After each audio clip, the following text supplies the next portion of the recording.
کیونکہ اگر ماں باپ کے حقوق ہیں، دوستوں کے حقوق ہیں، تو اللہ کے سب سے زیادہ ہونے چاہیے. تو وہ غیر مسلم جو مسلمان ہوا نا، اس نے بتایا کہ سب سے پہلے تو 5 نمازیں ہیں بھائی. ہم اگر اللہ کو مانیں تو اللہ سے ریلیشن تو ہو. تو یہ اسلام ہے جو ہمیں 5 دفعہ مسجد میں لے کر آتا، اور لاتا کتنے بہترین اسٹائل کے ساتھ ہے.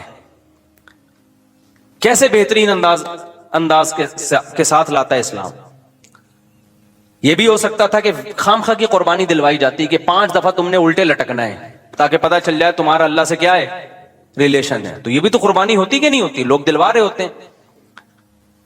فوج میں نا، جب ہم جو این سی سی کی ٹریننگ کی ہے نا کالج میں، تو وہ فوجی صوبے دار ہمیں ٹریننگ دیتے تھے. تو وہ یہ ثابت کرنے کے لیے کہ میں آفیسر ہوں، بعض دفعہ خام خواہ میں ڈنڈ پہ لو بیٹھ کے، چلو بھائی. اب فوجیوں میں ہوتا ہے نا، تاکہ آفس کے آرڈر کو فالو کرنے کا جذبہ پیدا ہو. اب ڈنڈ پیل رہے ہیں، ہمیں پتا تھا بھائی یہ ڈپس لگانے پڑیں گے آپ کو، ٹھیک ہے نا. وہ کہتا ہے جب کھڑے ہو کر دوبارہ لگاؤ. تو یہ سکھایا جاتا ہے فوجیوں کو قربانی کا جذبہ پیدا کرنے کے لیے. تو اللہ میاں ایسے بھی کر سکتے تھے کہ بس الٹے لٹک جاؤ، ٹھیک ہے نا، 5 ٹائم. قربانی دلوائی ہے لیکن ایسے طریقے سے دلوائی ہے کہ اس میں ہمیں روحانی سکون ملے، اس میں ہمارا اللہ سے ریلیشن قائم ہو، اس میں ہمیں لطف اور مزہ آئے، ہماری دنیا بھی سدھر جائے اس سے. ہمیں حکم دیا سب سے پہلے فجر کی نماز رکھی تاکہ مسلمان صبح دیر سے اٹھنے والی قوم نہ بنے. اللہ میاں یہ بھی کر سکتے تھے کہ پہلی نماز 11 بجے، دوسری نماز شام 3:30 بجے، 4-5 نمازیں ایسے کر دیتے. جہلم والی سرکار نے تو کر دی، فجر رکھی ہے اور ظہر کے بارے میں بولا ہے کہ عصر سے 20 منٹ پہلے آپ ظہر عصر پڑھ لیں اور غروب آفتاب ہوتے ہی مغرب عشاء بھی اکٹھی پڑھ لیں. تو یہ عملی طور پر 2 نمازیں ہوئی ہیں، ٹھیک ہے نا. 5 نمازوں کا مطلب ہوتا ہے اپنی تمام مصروفیات کو دوبارہ سے فارغ کر کے نماز کے لیے آنا. ظہر میں آپ سارے کام چھوڑ کے آتے ہو، پھر واپس چلے جاتے ہو، پھر عصر میں الگ سے آتے ہو، پھر واپس چلے جاتے ہو، پھر مغرب میں الگ سے آتے ہو، پھر واپس چلے جاتے ہو، پھر عشاء میں الگ سے آتے ہو. یہ 5 دفعہ قربانی دلوائی جا رہی ہے. اگر اس طرح سے نمازیں اکٹھی کرنے کا اسلام میں حکم ہوتا تو 3 دفعہ قربانی ہوتی، 5 دفعہ قربانی نہیں ہوتی. دیکھو ہم ظہر سے پہلے 4 سنتیں پڑھتے ہیں اور 4 فرض پڑھتے ہیں. ان سنتیں پڑھنے میں کوئی قربانی ہوتی ہے ہمیں؟ اس لیے کہ تو نماز کے لیے آئے ہوئی ہے نا. تو اگر ہم 4 فرض کے ساتھ 4 عصر بھی پڑھ لیں تو عصر کی قربانی تھوڑی ہی پھر یہ. تو 5 نمازوں کا مطلب ہی 5 ٹائم پہ آنا ہے. اس میں شاپنگ واپنگ ہی تو رکاوٹ بنتی ہے. اور آپ نے شاپنگ کے لیے کہہ دیا ہے اہل حدیث. حالانکہ اہل حدیث یہ مانتے نہیں ہے، لیکن یہ اس کی عادت ہے جہلم والی سرکار کی کہ کسی بھی مسلک میں کوئی بھی الٹا فتویٰ دے رہا ہوگا نا تو اس الٹے مولوی کو لا کے ہائی لائٹ کر کے مسلک کو بدنام کرنا. تو ایک اہل حدیث کا وہ چلایا کہ ایک اہل حدیث کہتے ہیں کہ میں جب 12:30 بجے شاپنگ کے لیے جاتا ہوں نا اپنی بیوی کو لے کے، تو 12:30 بجے ظہر کے ساتھ کیا پڑھ لیتا ہوں. یہ جہلم والی سرکار کا کلپ میں نے خود اپنے کانوں سے سنا ہے کہ 12:30 یا 12 بجے جیسے ہی ظہر کا وقت داخل ہوا تو ظہر کے ساتھ فوراً کیا پڑھ لیتا ہوں، عصر. حالانکہ قرآن میں سورہ نور اللہ کیا کہتے ہیں، رجال لا تلہیہم تجارت ولا بیع عن ذکر اللہ واقام الصلاۃ. مسجدوں میں ایسے لوگ ہوتے ہیں کہ ان کو تجارت اللہ کی یاد اور نماز سے غافل نہیں کرتی. بزنس ہی اللہ کی یاد، اور اللہ فرماتے ہیں مسجدوں میں ہوتے ہیں. پتہ چلتا ہے کہ کہاں آگے پڑھنی ہوتی ہے، جماعت سے بھی اور اپنے ٹائم پہ بھی. اور اسی شاپنگ کو آپ نے ذریعہ بنا لیا 2 نمازیں اکٹھی کرنے کا، اثر گول کر دیا آپ نے. یہ ہے تفقہ اور بصیرت، سمجھتے ہو. اور اس نماز کا اجر خراب کیا ہے جس کی سب سے زیادہ تاکید قرآن بیان کر رہا ہے. تو خیر، تو کیسا ریلیشن ہے؟ جلدی سے بات کو سمیٹ کے میں ختم کرتا ہوں. سب سے پہلے اللہ کیا کہتا ہے، مسلمان اپنے مسلم ہونا ثابت کرنے کے لیے کہ میرا اللہ سے ریلیشن ہے، اللہ نے کہا کہ 5 ٹائم نماز پڑھنی پڑے گی. اور یہ 5 ٹائم نماز کیوں رکھی ہے پتہ ہے آپ کو؟ کیونکہ وقت میں بہت بڑی تبدیلی ہوتی ہے. اللہ کہتے ہیں جب بھی اس کائنات میں بڑی تبدیلی ہوگی تو سب سے پہلے میرے سامنے سجدہ کرو گے، اس کے بعد اپنے کاموں میں لگو گے. تبھی تو قرآن کہتا ہے اقیم الصلاۃ لدلوک الشمس الی غسق اللیل. نمازوں کو قائم کرو دلوک شمس، سورج ڈھلکنے کے وقت، الی غسق اللیل، اور راتوں کے اندھیروں میں. تو غسق اللیل میں 2 نمازیں آ گئیں، مغرب اور عشاء. یہ دونوں رات کی نمازیں ہیں. لیکن ان دونوں کے اوقات میں بڑا فرق ہوتا ہے. مغرب میں فل اندھیرا نہیں ہوتا لیکن روشنی بھی نہیں ہوتی, بہت زیادہ وقت میں تغیر ہو جاتا ہے. اور غسق جو ہے لیل جب انتہائی درجے کی ہوتی ہے تو وہ عشاء کا وقت جب بالکل کیا ہو جاتا ہے, اندھیرا. آگے اللہ کہتے ہیں وقرآن الفجری, اور پھر فجر کا وقت بالکل ڈیفرنٹ ٹائم ہوتا ہے. مغرب کا وقت باقی اوقات سے بالکل مختلف ہے. سورج ڈھل گیا, غروب ہو گیا, لیکن ابھی روشنی ہے, اندھیرا شروع نہیں ہوا. پھر گھپ اندھیرا ہو گیا. یہ کیا ہے؟ یہ بڑا تغیر ہو رہا ہے زمین کے اندر. تغیر سمجھتے ہو؟ تبدیلی, چینجنگ, آسان لفظ استعمال کرنا چاہیے مجھے بھی. بڑی چینجنگ آ رہی ہے ٹائمنگ میں, اور اس سے انسان کے جذبات میں اور احساسات میں بڑا فرق پڑتا ہے. ظہر کا تو فجر کا وقت بالکل ڈیفرنٹ ہے, ابھی دن طلوع ہونے والا ہے. پھر سورج ہوتے ہوتے جب ڈھلکتا ہے نا, بالکل بلندی پہ پہنچ کے تیز تپتی ہوئی دھوپ ہوتی ہے, جس کو اللہ دلوک شمس کہہ رہے ہیں. دلوک کہتے ہیں ڈھلکنا. تو سورج کا جو ڈھلکنا ہے نا, بلندی پہ جا کے لڑکنا نیچے, اس کو کیا کہتے ہیں؟ اس میں اللہ نے دو نمازوں کا ذکر کر دیا, ظہر اور عصر. اس لیے کہ دلوک جو معتد بھی ہوتا ہے, گاڑی اردو پھر استعمال کر رہا ہوں, معتد بھی قابل ذکر دلوک, وہ ایک عصر میں ہوتا ہے, ایک ظہر میں ہوتا ہے. میں نے وہ کلپ ریکارڈ کروایا تھا نا عاقب سعید کو کہ 5 نمازیں اپنے ٹائم پر ہیں, اور یہ قرآن کی آیت سے ثابت ہے کہ نمازوں کے 5 ٹائم ہیں, 3 ٹائم کی نمازیں قرآن میں نہیں ہیں.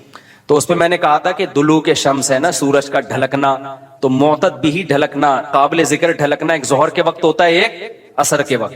کیونکہ عصر کے وقت 45 پہ آ جاتا ہے, اور ظہر کے وقت بلندی پہ جا کے ڈھلکتا ہے.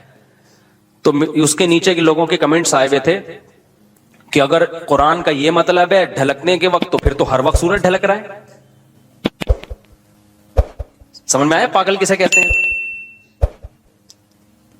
یہ ہے مجتہدین, یعنی ان کا دعویٰ یہ تھا کہ 3 وقت ہیں نماز کے قرآن میں, ظہر ہے اور عشاء ہے اور فجر ہے. تو 3 وقت سے یہ ثابت کرنا چاہتے ہیں کہ ظہر عصر ملا کے پڑھ لو اور مغرب عشاء ملا کے پڑھ لو. اصل میں 3 ٹائم ہے. یہ غلط ہے. دلوک شمس کا لفظ ہے قرآن میں, اور دلوک سے مطلق دلوک مراد ہے, اور مطلق سے فرد کامل مراد ہوتا ہے. معتد بھی, دیکھو فرد کامل کو میں مثال سے سمجھاتا ہوں. پہلے میں یہ جنہوں نے اعتراض کیا نا اٹھ پٹانگ قسم کا, ان کے اعتراض کا جواب دوں. یہ کہتے ہیں ہر وقت, واقعی ہر وقت تو دلوک ہو رہا ہے, لیکن اس کا تو کوئی بھی قائل نہیں ہے. ایسا تو 1 کروڑ نمازیں ہو جائیں گی. ابے سورج بلندی پہ جا کے جب تک پورا غروب نہیں ہوتا تو ہر سیکنڈ ڈھلک ہی رہا ہے نا, تو کیا ہر سیکنڈ میں نماز پڑھیں گے؟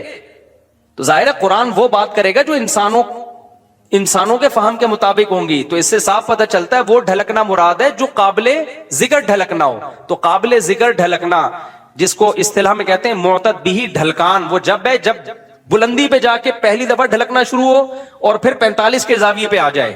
اس سے زیادہ ڈھلکان والی نماز حدیث سے ثابت بھی نہیں ہے. نہیں آئی میرا خیال ہے بات؟ تو مطلق سے فرد کامل مراد ہوتا ہے. اس کو میں مثال سے سمجھاتا ہوں. دیکھو میں آپ سے کہتا ہوں چائے لے کر آؤ, آپ برف ڈال کے ٹھنڈی چائے لے آئے. میں کہوں گا یہ کیا لے آیا؟ آپ کہیں آپ نے بولا تھا گرم چائے لاؤ. میں بولوں گا جب میں نے چائے کا لفظ مطلق بولا ہے, اس کے ساتھ کوئی گرم یا ٹھنڈے کی قید نہیں لگائی, تو اس سے فرد کامل ہی مراد ہوتا ہے. کامل فرد چائے کا کیا ہے؟ کامل درجے کی چائے کیا ہے؟ جو گرم ہوتی ہے, درمیانی درجے کا میٹھا ہوتا ہے اور مناسب سی پتی ہوتی ہے. میں نے آپ سے کہا چائے لے کر آؤ, آپ 6 چمچ زہر بنا کے نا پتیوں کے ڈال کے لے آئے. اور سب میں نے کہا یہ کیا لے کر آیا ہے؟ آپ کہہ رہے ہیں, آپ بول رہے ہیں چائے. میں کہا بھائی تو زہر بنا دی. تو آپ بولو آپ نے یہ تھوڑی کہا تھا نارمل چائے, آپ نے تو چائے بولا تھا. تو چائے میں تو کوئی بھی چائے. سمجھ میں آ رہی ہے بات کہ نہیں آ رہی؟ یہ چیزیں اصول فقہ میں پڑھی جاتی ہیں جو آج کل کے اسکالرز نے نہیں پڑھی, تبھی قرآن حدیث کا مطلب بھی ان کو سمجھ میں نہیں آتا. تو المطلق اذا اطلق یراد به الفرد الکامل, یہ اصول فقہ کا مسئلہ ہے اور لغت کا بھی مسئلہ ہی ہے. قاعدہ ہے, ضابطہ ہے کہ جب بھی کوئی لفظ علی الاطلاق بغیر کسی قید کے بولا جائے گا تو فرد کامل مراد ہوتا. اکمل نہیں, اکمل کا مطلب بہت اوپر کی زعفران والی چائے, نہ فرد کامل جو ناقص نہ ہو. زعفران والی چائے لے آؤ گے پھر بھی برا لگے گا. آپ بولو گے بھائی مفتی صاحب آپ نے چائے بولا تھا اور کہا تھا کہ فرد کامل مراد ہوتا ہے, تو میں اس میں زعفران ڈال کے لے آیا. اب میں پتہ نہیں زعفران پیوں نہیں پیوں یار, تو کیا کر کے لے آیا؟ میں تو کامل نہیں, میں تو اکمل. تو میں بولوں گا قاعدہ یہ ہے کہ مطلق جب بولا جاتا ہے تو نارمل جو کامل ناقص نہ ہو, اکمل مراد نہیں ہوتا اس سے. سمجھتے ہو؟ تو یہ قاعدے قرآن و سنت پہ بھی جاری ہوتے ہیں. کیونکہ اللہ میاں نے بھی تو کلام کیا ہے نا, نبی نے بھی تو کلام کیا ہے, تو نبی کے کلام میں بھی وہی لغت کے قاعدے چلیں گے جو عام قاعدے ہیں. سمجھتے ہو گیا نہیں سمجھتے؟ تو اب دیکھو قرآن کہہ رہے اقیم الصلاۃ لدلوک الشمس, سورج کے ڈھلکنے کے وقت. تو ڈھلکنے سے فرد کامل, جو کامل درجے کا ڈھلکنا ہے, تو کامل درجے کا ڈھلکنا ایک جب بالکل بلندی پہ جا کے ڈھلکنا شروع ہوتا ہے, اس کو کہتے ہیں ڈھلکنا, پہلی دفعہ جب ڈھلکنا. اور دوسرا جب 45 کے زاویے پر, جو عصر کے قریب کا ٹائم ہے, جس میں سورج میں تغیر پیدا ہونا شروع ہو جاتا ہے, تو یہ ڈھلکنا ہے. تو اب جب بھی زمین میں کوئی نیا ٹائم داخل ہوتا ہے نا, تو اللہ کہتے ہیں کیا کرنا ہے سب سے پہلے؟ اللہ کا شکر. تبھی علماء نے اصول فقہ کی کتابوں میں لکھا ہے کہ نمازوں کے جو اوقات ہیں نا, یہی نماز کا سبب ہے. سمجھتے ہو؟ اللہ میاں نے نمازوں کے اوقات کو نماز کا سبب بنا دیا. اب اس بات کو بھی سمجھو, اصل میں نماز کا سبب ہے اللہ کے احسانات. نماز جو ہم پڑھتے ہیں اس کا اصل سبب کیا ہے؟ اللہ کے احسانات. اب اللہ کے احسانات تو 24 گھنٹے ہیں, تو کیا 24 گھنٹے پڑھتے رہیں؟ ظاہر ہے اس میں حرج ہے. تو اللہ میاں نے کیا کیا؟ اللہ میاں نے بولا دیکھو شریعت کا ایک اصول ہے. ابھی کیا تمہیں پورا اصول فقہ بٹھا کے سمجھاؤں میں, لیکن کیا کریں, سمجھائے بات سمجھ میں آتی نہیں. دیکھو شریعت کا اور کامن سینس کا بھی ایک اصول ہے کہ جب کسی, پہلے مشکل اردو میں سمجھاتا ہوں پھر ایکسپلین کروں گا. جب کسی حکم کا مدار حقیقت کسی حقیقی سبب پہ رکھنا ممکن نہیں ہوتا نا, تو سبب ظاہر پر حکم کا مدار رکھا جاتا ہے. مشکل ہے مجھے پتا ہے, آسان کر کے سمجھا رہا ہوں. دیکھو ہم جو سفر میں 2 رکعتیں پڑھتے ہیں, اس کی اصل وجہ ہے مشقت. کیوں ہم 2 رکعتیں پڑھتے ہیں؟ بھائی ٹینشن ہے سفر میں. اللہ نے نماز کیا کر دی کہ بھئی سفر میں آدمی ایسے راحت میں نہیں ہوتا جیسے گھر میں ہوتا ہے نا. تو اللہ میاں نے کیا حکم دیا کہ بھئی کتنی پڑھنی ہے؟ 2 پڑھنی ہے. تو اصل جو وجہ ہے نا سفر میں 4 کی 2 جو اللہ نے کر دی ہیں, اس لیے کہ سفر میں آدمی اتنی خوشی اور راحت میں نہیں ہوتا بلکہ تھوڑی سی ٹینشن میں ہوتا ہے. لیکن اگر اللہ تعالیٰ یہ کہتے کہ ٹینشن ہی پر حکم کا مدار ہے, تو یہ ٹینشن کم ہونے کے بجائے بڑھ جاتی. وجہ اس کی ہے کہ ہم سوچتے رہتے پتہ نہیں مجھے سفر میں ٹینشن ہو بھی رہی ہے کہ نہیں ہو رہی ہے. بعض دفعہ لوگ سفر میں گھر کی نسبت زیادہ خوش ہوتے ہیں. آپ جا رہے ہو جہاز میں یا ٹرین میں, بڑا مزہ آ رہا ہے, آدمی کو یار اللہ میاں نے تو کہا تھا ٹینشن کی, اب تو ٹینشن نہیں ہو رہی. تو وہمی تو ویسے ہی بڑھ جاتا وہمیوں کا پروگرام نا. وہ تو سارا جو 6 گھنٹے جس کا وضو نہیں ہوتا, وہ یہ کیسے سوچے گا کہ مجھے ٹینشن ہو رہی ہے کہ نہیں ہو رہی. پھر اگر ہو رہی ہے تو کتنے کلو ٹینشن ہو رہی ہے. بعض دفعہ ہو رہی ہے لیکن آدمی کہتا ہے یار اتنی تو مجھے گھر میں بھی ہوتی ہے, یا ہو سکتا ہے نہیں ہوتی ہے.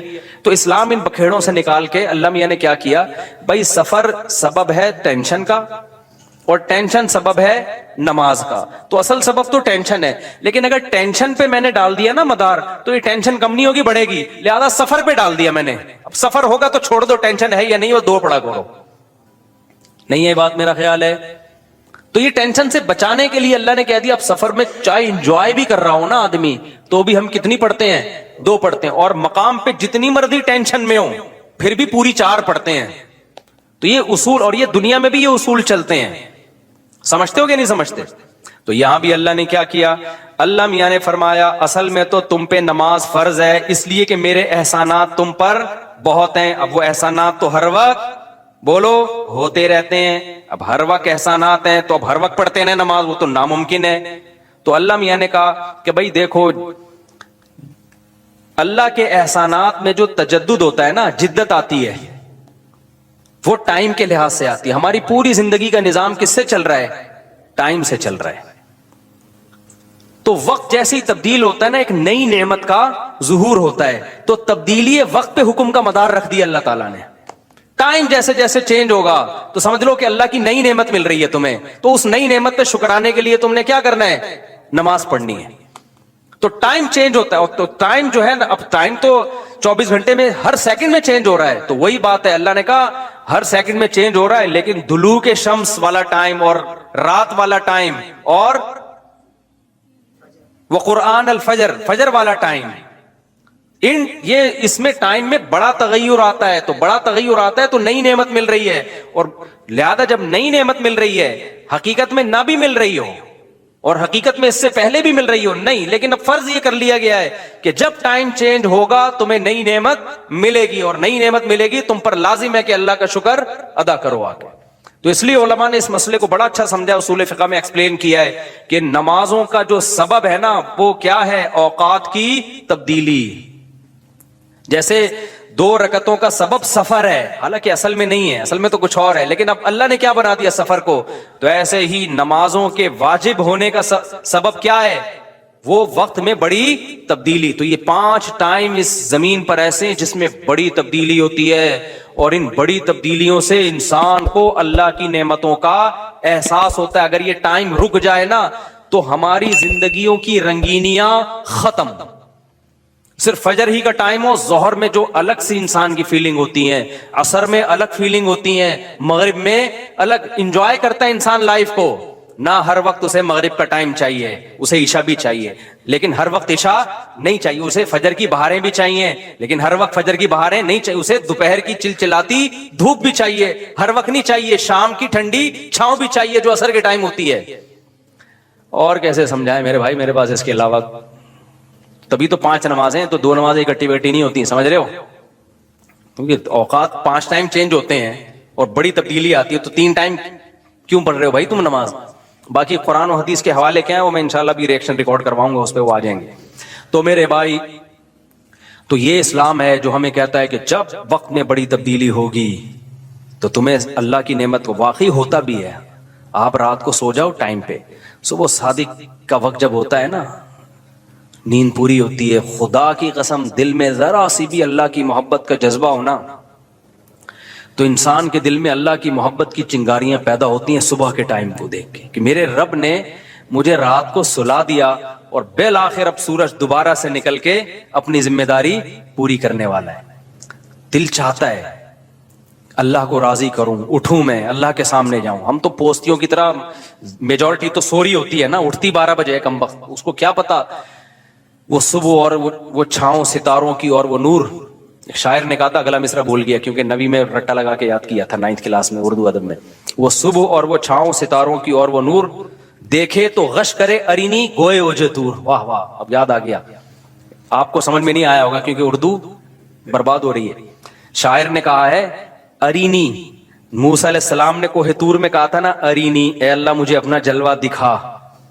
تو گوئے اوجے تور, تور کے پہلو سے جو آواز آئی تھی نا ارینی, تو وہ والا منظر, وہ روحانی منظر ہوتا ہے وہ صبح اور وہ چھاؤں ستاروں کی اور وہ نور. یعنی ستاروں کی چھاؤں کے بعد جب صبح پیدا ہوتی ہے نا تو وہ کوہ طور والا منظر, روحانی منظر پیدا ہوتا ہے جب کوہ طور سے موسیٰ علیہ السلام کی ارینی کی آواز آئی تھی. اس شاعروں کا تخیل ہوتا ہے, کوئی میرے پہ توہین کا فتویٰ نہ لگا دینا بھائی. تو فتوے مارکیٹ میں توہین کے آج کل بہت ہلکے چل رہے ہیں. تو ہم اپنے بیان کی طرف چلتے ہیں. تو یہ 5 نمازیں اللہ نے کیا کر دی میرے بھائی, بولو. اصل تو عبادت اسلام میں ہے ہی نماز. اصل کیا ہے, 5 ٹائم دن میں. تبھی علماء کہتے ہیں معافی نہیں ہوتی ہے کبھی, موت تک چلتی رہتی ہے, کیونکہ ٹائم آتا رہتا ہے نا. ٹائم آئے گا تو نماز لازم ہوتی رہے گی, یا تو ٹائم روک لو. ہم جب گئے تھے وہاں ناروے میں تھے نا, تو بہت لمبی رات تھی, تو وہاں ٹائم رکا ہوا تھا رات کا. تو مغرب اور عشاء اور فجر میں ٹھیک ٹھاک فاصلہ ہوتا تھا. فجر 8:45 بجے ہو رہی تھی صبح, اور عشاء میرا خیال ہے 4:30-5 بجے. تو چونکہ ٹائم رکا ہوا تھا نا, مغرب کے بعد عشاء کا وقت, فجر کا وقت آ ہی نہیں رہا, عشاء کا وقت, عشاء کے بعد فجر کا وقت آ ہی نہیں رہا, تو ٹائم رک گیا, تو نماز بھی کیا ہو گئی, رک گئی. ٹھیک ہے, دیر سے پڑھو. تو کیونکہ ٹائم چینج ہوگا تو حکم اللہ کا نماز کا آپ کی طرف متوجہ. ہاں, جن علاقوں میں 6 مہینے 3 مہینے سورج نکلتا ہی نہیں ہے, وہاں پھر حدیث میں آتا ہے کہ اس میں پھر حدیث میں کچھ اور ہے, وہ پھر ابھی مسئلہ بیان کروں گا تو بات لمبی ہو جائے گی. یہ ان جگہوں کی بات ہے جہاں دلوک شمس ہو رہا ہے, سورج نکلتا ہے اور 24 گھنٹے کے اندر غروب ہو جاتا ہے, تو وہاں پھر نمازیں کس طرح ہی پڑھی جائیں گی, ٹائم کے ساتھ اللہ نے اس کو جوڑ دیا ہے. تو منگیتر سے بات نہ کرنے کا کیا ثواب ملے گا؟ میری منگنی ہو چکی ہے, میری منگیتر مجھ سے بات چیت کرنا چاہتی ہے لیکن میں نہیں کرتا کیونکہ وہ نامحرم ہے, کیا اس پر بھی مجھے ثواب ملے گا؟ سلمان صاحب کراچی سے.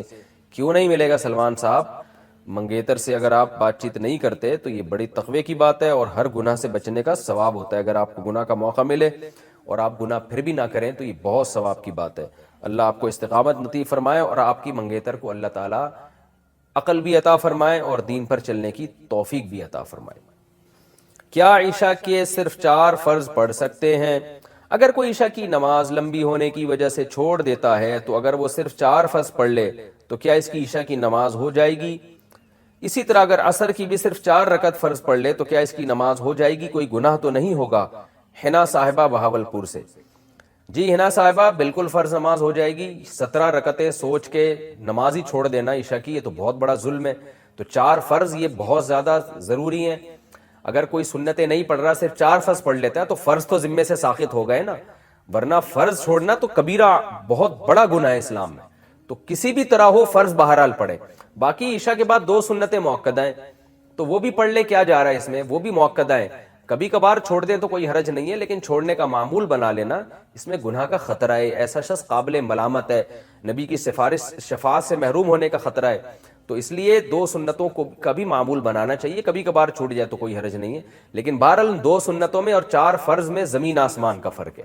2 سنتوں کے چکر میں 4 فرض کبھی بھی نہ چھوڑیں، نہیں پڑھے جا رہے تو 4 فرض ہی پڑھ لیں، تو لیکن عام 2 سنتوں کا بھی معمول بنا لیں۔ تو 6 رکعتیں عشاء کی، جس کو ہم کسی حد تک ضروری کہہ سکتے ہیں۔ 4 فرض تو وہ تو فرض ہیں بہرحال، اور 2 سنتیں مؤکدہ ہیں، وہ چھوڑنا حرام اور کبیرہ گناہ تو نہیں ہے، لیکن قابل ملامت ہے ایسا شخص جو سنتیں نہ پڑھے۔ اور وطر 3 رکعت وطر رہ گئے، وہ پوری رات میں کبھی بھی پڑھ لیں، وہ بھی واجب ہیں، وہ چھوڑیں گے تو گناہ گار ہوں گے۔ باقی عصر سے پہلے 4 رکعتیں پڑھنا وہ سنت ہے، وہ لازمی نہیں ہے۔ بیوی شوہر کو طلاق دے تو کیا طلاق ہو جاتی ہے؟ ایک دفعہ میں نے مذاق میں اپنے شوہر سے کہا کہ میں آپ کو طلاق دیتی ہوں۔ میں نے ابھی ایک بیان میں سنا ہے کہ اگر بیوی شوہر کو طلاق دے اور وہ قبول ہے کہہ دے تو طلاق ہو جاتی ہے۔ اب جہاں تک مجھے یاد ہے میرے شوہر نے آگے سے قبول ہے کا لفظ نہیں بولا تھا، اور میرے شوہر کو بھی یاد نہیں، کیونکہ کافی پرانی بات ہے۔ تو اس صورت میں کیا حکم ہوگا؟ مجھے وسوسے آ رہے ہیں، پتہ نہیں طلاق ہوئی ہے کہ نہیں ہوئی۔ بنت حبیب راولپنڈی سے۔ طلاق نہیں ہوئی ہے، وسوسوں میں نہ پڑیں آپ۔ عورت شوہر کو طلاق نہیں دے سکتی، طلاق کا محل شوہر ہے ہی نہیں، طلاق کا محل عورت ہے۔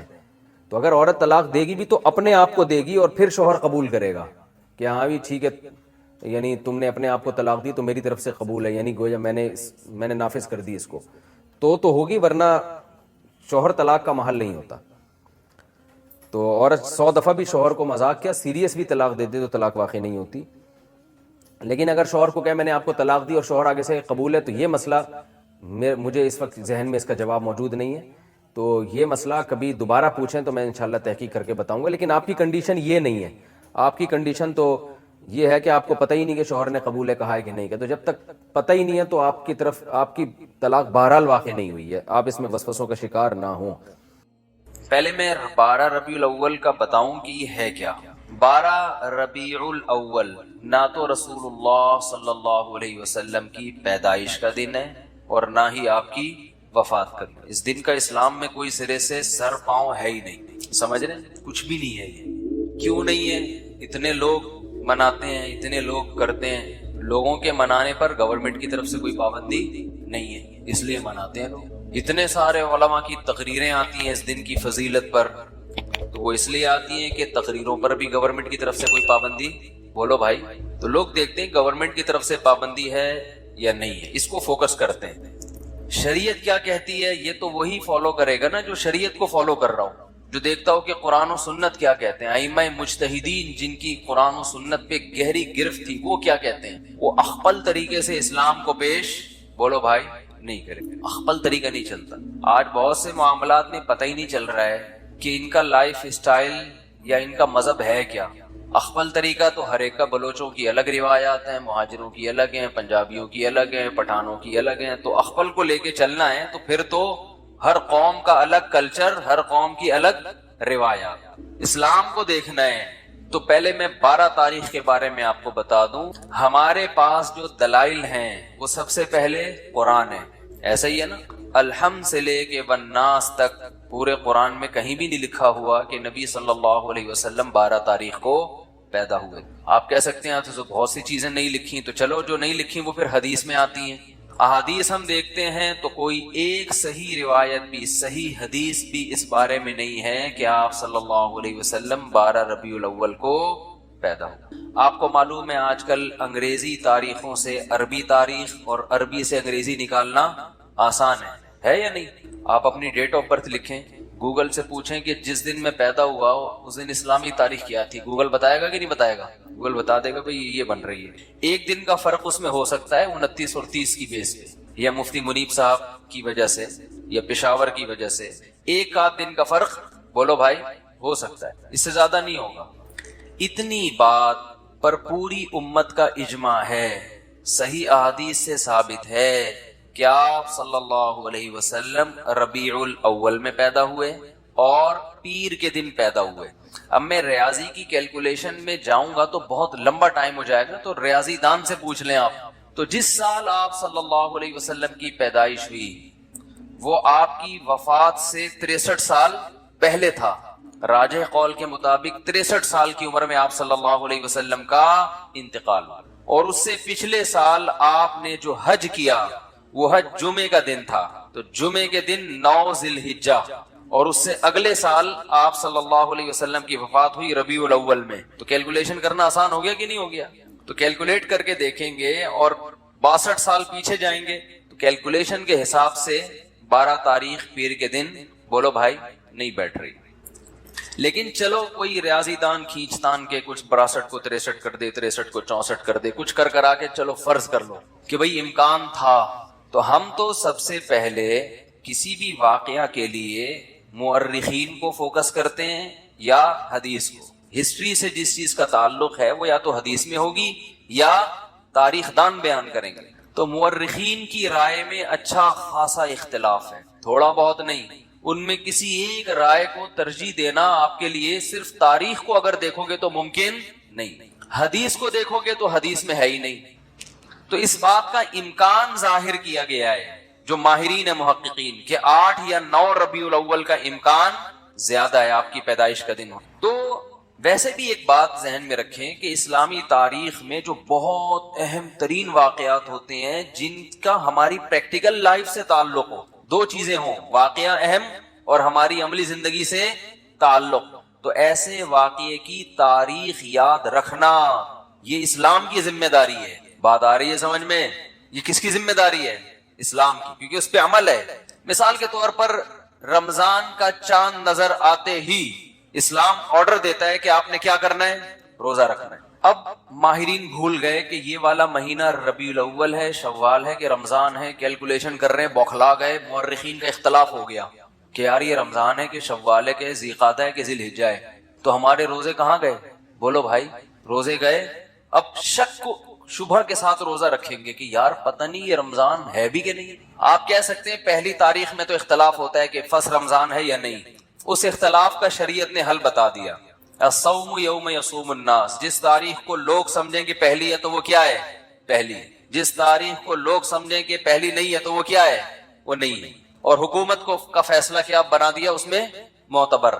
اس کو یوم شک کہا جاتا ہے جس میں انسان کو تردد، گورنمنٹ کو یہ اختیار حاصل ہے کہ وہ فیصلہ کر دے۔ لیکن رمضان ہی مشکوک ہو جائے کہ پتہ نہیں ہے کہ نہیں، یہ الزام کس پہ جائے گا؟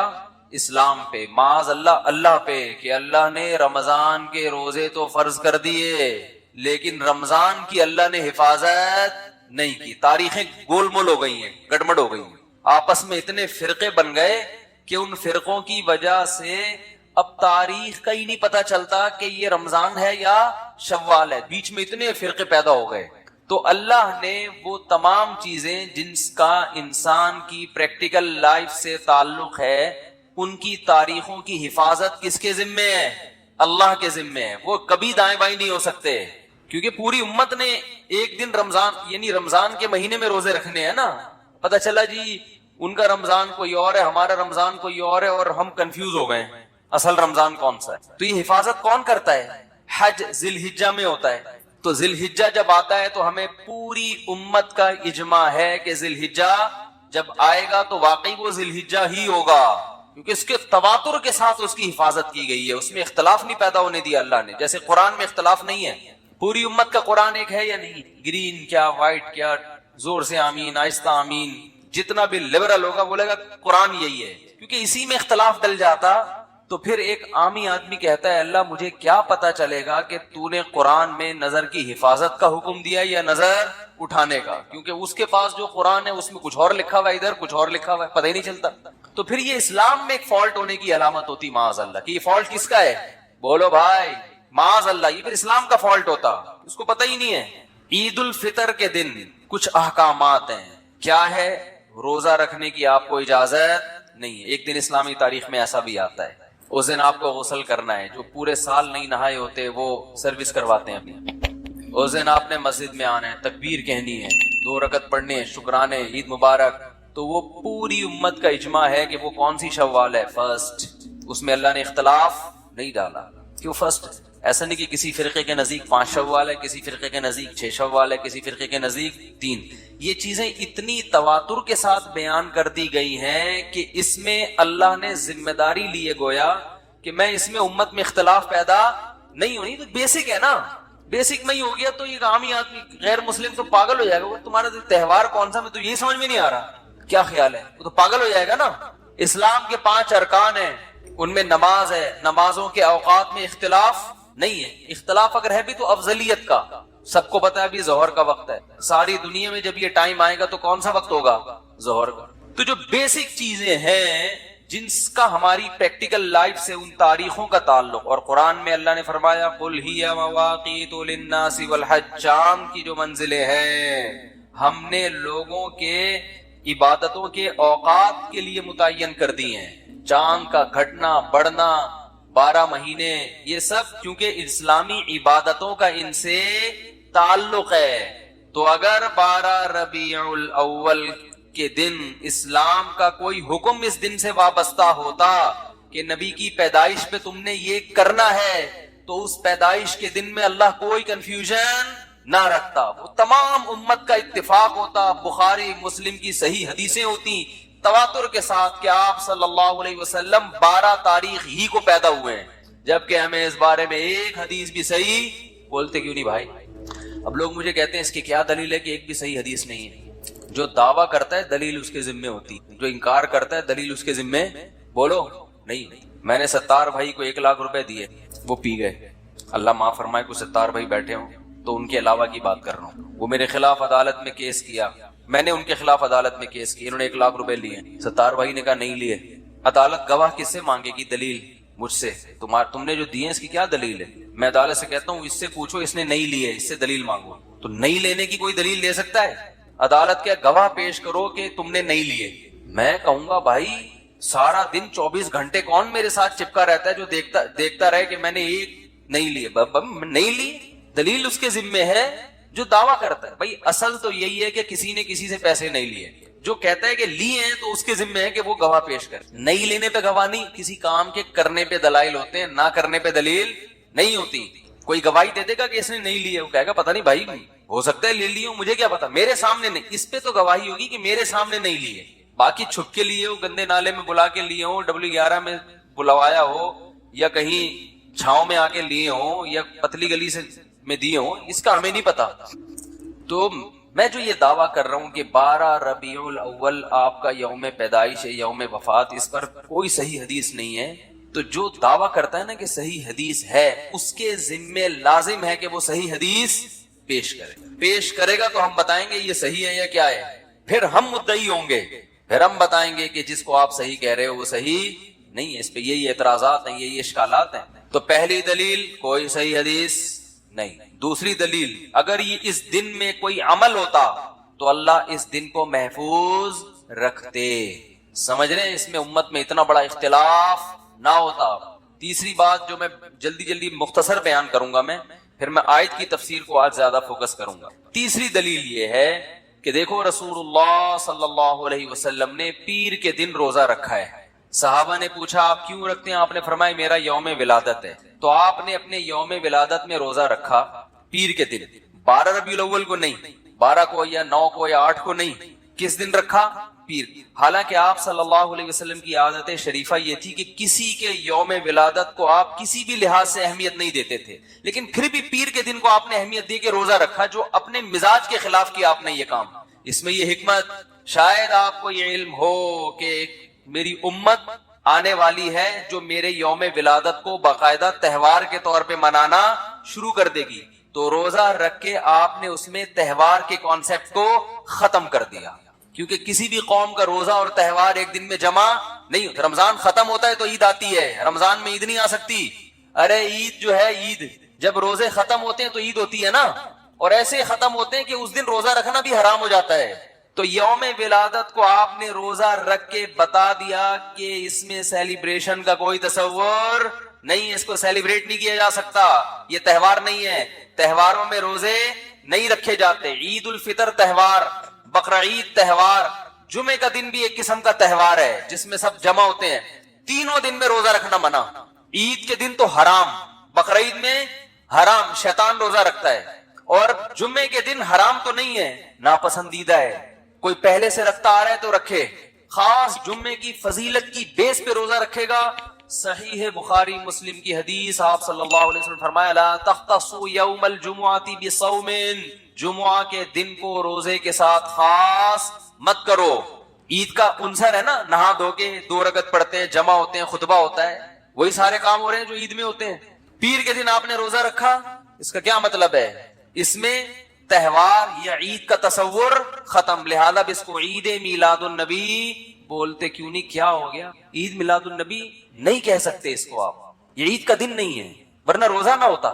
دوسرا، اس میں خوشی منانا.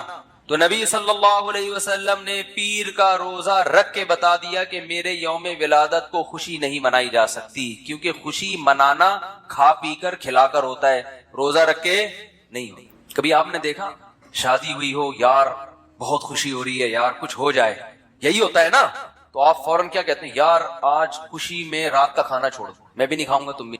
یار تجھے خوشی ہو رہی ہے، غم کو بھابھی کس ٹائپ کی ملی ہے تجھے جو کھانا پینا ہی چھوڑ رہا ہے؟ اسلام نے بھی اس کو فوکس کیا ہے. اسلام دین فطرت ہے نا، اسلام نے بھی خوشی کے موقع پہ کھانا کھلانا رکھا ہے. بچہ پیدا ہوتا ہے، غم ہوتا ہے کہ خوشی ہوتی ہے؟ فیملی پلاننگ والوں کو تو بہت غم ہوتا ہے کہ 18واں پیدا ہو گیا، لیکن اسلام نے 18ویں بچے پہ بھی عقیقہ رکھا ہے کہ لڑکا ہے تو 2 بکرے، لڑکی ہے تو 1 بکرا. لڑکی پہ بھی خوشی ہے، 1 بکرا رکھا ہے، غم نہیں ہے. 12 اولاد ملی ہے، چاہے بیٹا ہو یا بیٹی، بیٹے پہ زیادہ خوشی ہوتی ہے تو 2 بکرے، 2 کاٹو، کھاؤ بھی اور پبلک کو کھلاؤ، خوشی ہے نا. اس سے پتا چلتا ہے اسلام اولاد کی کثرت پہ بھی بہت حریص ہے. 18واں بھی پیدا ہو رہا ہے تو غم نہیں منانا، بکرے کاٹ کے پبلک کی دعوت کرنی ہے. اور فیملی پلاننگ والوں کو نیمبو چٹانا ہے، وہ کہیں گے یار یہ کیا ہو رہا ہے، خوشی منانی ہے، یہ پینلٹی نہیں ہے، اللہ کی طرف سے خوشی ہے.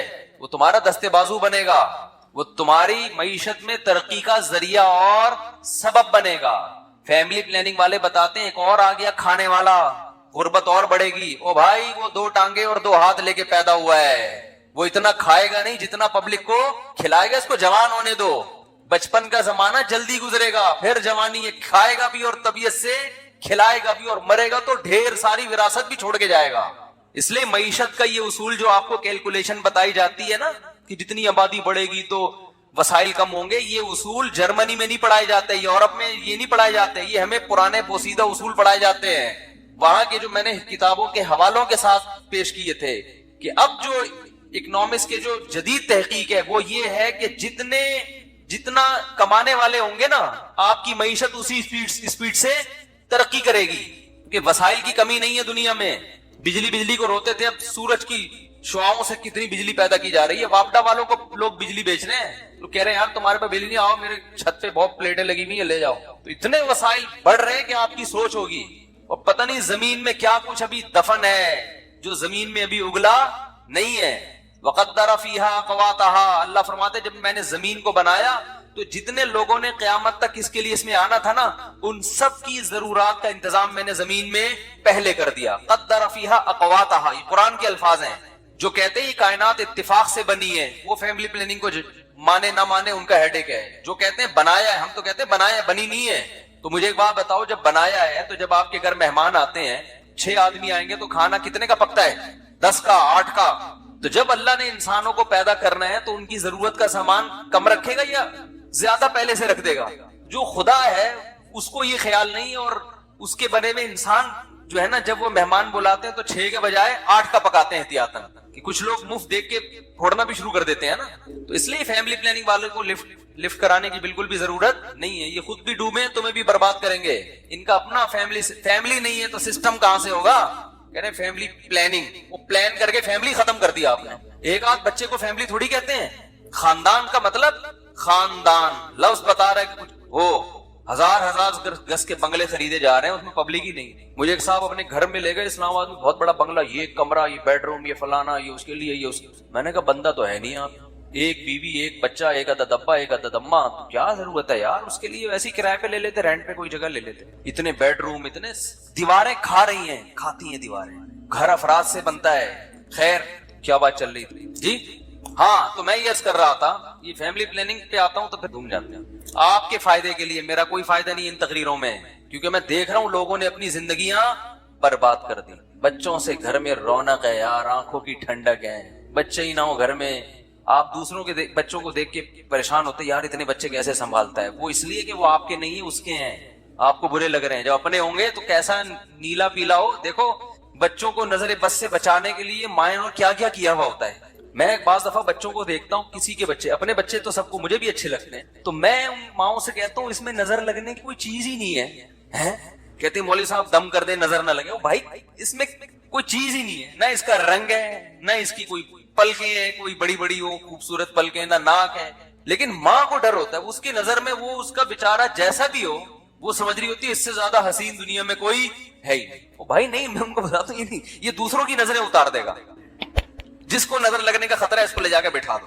ماں کے سامنے تو نہیں کہتا وہ بیچاری.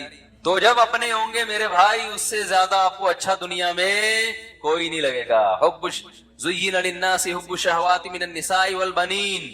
تو اللہ نے دوسرے نمبر پر انسان کی مرغوب ترین چیز ذکر کی, اولاد.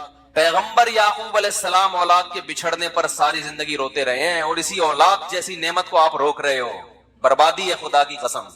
کہتے ہیں برساتی مینڈکوں کی طرح بچے پیدا کرتے رہیں. بچے برساتی مینڈکوں کی طرح پیدا نہیں ہوتے. برساتی مینڈک ایک دم اتنے سارے ہو جاتے ہیں. بچہ جب 18واں ہوگا نا تو پہلا بہت بڑا ہو چکا ہوگا, باپ کے ساتھ کاموں میں ہاتھ بٹا رہا ہوگا. خواتین کہتی ہیں میں 10 بچے نہیں پال سکتی. ہو بھائی جب بچے اس میں 3-4 ہی ہوں گے, باقی جو 10واں ہے وہ 7 بڑے ہو چکے ہوں گے, وہ آپ کے ساتھ مل کے پال رہے ہوں گے. ڈائلگ ہے جس سے الو بنایا جا رہا ہے. خیر ٹائم کم ہے, مقابلہ سخت ہے. یہ ربیع الاول کے بارے میں کہہ رہا ہوں, ٹائم کم ہے, مقابلہ سخت ہے. آپ کچھ اور لے کے جا رہے ہو کہ آپ کے پاس ٹائم کم ہے اور مقابلہ سخت ہے, یعنی بچے زیادہ پیدا کریں, اس لحاظ سے آپ مقابلہ سخت ہے. تو خیر میں دلیل کیا دے رہا تھا؟ ہاں وہ تو اللہ کی مثال دے رہا تھا نا. وہ اصل میں ربیع الاول کی جو بات کر رہا تھا وہ کہاں تک پہنچی تھی؟ پیر کے دن نبی صلی اللہ علیہ وسلم نے کیا رکھا ہے بھائی؟ روزہ. ہاں تو میں بتا رہا تھا ایک تو تہوار اور روزہ جمع نہیں ہوتا. ہاں میں خوشی کی بات کر رہا تھا. جب بھی اسلام دین فطرت ہے نا, تو اس لیے اس نے فطرت کا خیال رکھا ہے. اس نے رمضان میں روزے کا حکم دیا اور عید میں کھانے پینے کا حکم دیا کہ بھائی عید ہے تو اب روزہ نہیں ہے. یہ کیسا عید ہے کہ روزہ رکھ کے تھوڑی عید ہوتی ہے, بھوکا پیاسا رہ کے. دین فطرت ہے. شادی کے موقع پہ اسلام نے روزہ رکھنے کا حکم دیا کہ جس کی شادی ہو جائے خوشی میں 3 روزے رکھے ہے. ہاں قسم ٹوٹ جائے تو کفارے میں 3 رکھے گا. تو نے قسم کیوں توڑی, تجھے سزا ملے گی, کفارے میں رکھے گا. قتل ہو گیا خدا نخواستہ, جنایت ہو گئی, دم ہو گیا, جانور قربان ہے, پھر اس کے بعد روزے ہیں. جتنے بھی خوشی کے موقع ہیں, بچے کی پیدائش خوشی کا موقع, چلو بھائی بکرا کاٹو, دمبا کاٹو, گائے کاٹو, پبلک کو کھلاؤ, خود بھی کھاؤ. اور ویسے بھی جب کسی کے بچہ ہوتا ہے فوراً کیا مانگتے ہیں بھائی؟ مٹھائی. ایک آدمی کے بچہ ہوا, لوگ کہتے ہیں یار بڑی خوشی ہوئی آپ کے بچہ ہوا ہے. کہ یار مجھے تو بالکل بھی خوشی نہیں ہوئی. وہ چلا جاتا. انہوں نے کہا یار جو تم سے پوچھتا ہے بچہ ہوا خوشی ہوئی, تم کہتے ہو نہیں. کہہ رہے یار اگر بول دیا نا خوشی ہوئی ہے, مٹھائی مانگے گا. وہ صبح سے 25 لوگوں کو مٹھائی کھلا چکا ہوں, میں کوئی اسی کام کا تھوڑی ہوں ہر وقت پیسے خرچ کر. تو کہہ رہا میں نے حل یہ رکھا ہے, خوشی تو بہت ہوئی ہے لیکن کہتا کیا ہوں, خوشی نہیں. تو خوشی ہوگی تو فوراً مٹھائی کی بات آئے گی, کھانے پینے کی بات آئے گی. تو اسلام نے کیا کیا؟ ہاں ولیمہ ہے, خوشی ہوتی ہے تو اسلام نے کیا رکھا؟ شادی کے موقع پہ ولیمہ. بھائی پبلک کو جمع کر کے کھلاؤ. لا بد للعروس من الولائم. آپ نے فرمایا جس نے نکاح کیا, دولہا بنا ہے, اس نے ولیمے سے فرار کا کوئی راستہ نہیں چھوڑا. یعنی اتنا اچھا کام کیا ہے کہ ولیمہ تو اب مسٹ ہے. اور فرمایا جس نے ولیمے کی طرف دعوت دی, شادی کی اور اس نے ولیمے کے لیے بلایا اور وہ ولیمے کے لیے نہیں آیا, فقط عصا ابو القاسم, اس نے ابو القاسم یعنی رسول اللہ صلی اللہ علیہ وسلم کی مخالفت کی. سیلیبریٹ کرو, شادی کی ہے بھائی,